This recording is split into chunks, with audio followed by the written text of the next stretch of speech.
आता ह्याच्यामध्ये हे विमान, कुठलंही विमान घेतलं गेल्यानंतर त्याला 5,000 तास असं काहीतरी दिलं जातं. त्याचं तास किती होते या विमानाचे?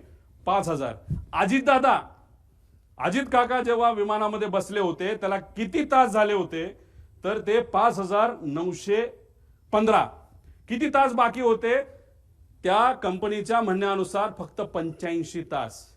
अहो, आम्ही सुद्धा जेव्हा उडतो ना, आम्ही बघतो 400 तास बाकी आहेत का 500 तास बाकी आहे, हे आम्ही सिव्हिलियन म्हणून बघतो. मग अजितदादा तर Z+ सिक्युरिटीचा माणूस होता. त्यांच्या विमानामध्ये जेव्हा ही घटना घडली तर आपण जर बघितलं तर ही 14/9चा हा विषय आहे. तर हा जो रिपोर्ट आलाय तर त्याच्यामध्ये 4,915 म्हणजे 85 तास फक्त बाकी होते. आणि ह्याच्यात आमचा क्लेम आहे.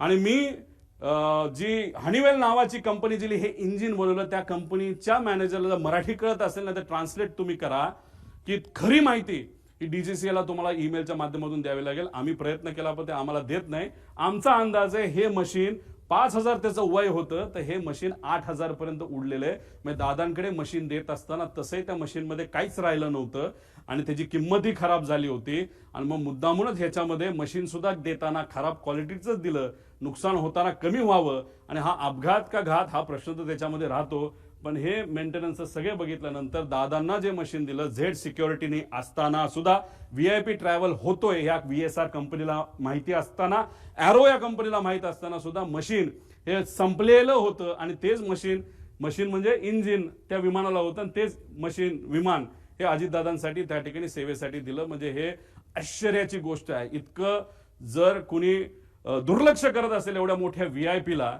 तर कदाचित हा VIP फक्त लोकांसाठीच VIP मोठा नेता होता. बाकीच्यांना या नेत्याची काहीच किंमत नाही असं आपण म्हणायचं का? असा प्रश्न आम्हा सगळ्यांना निर्माण होतो.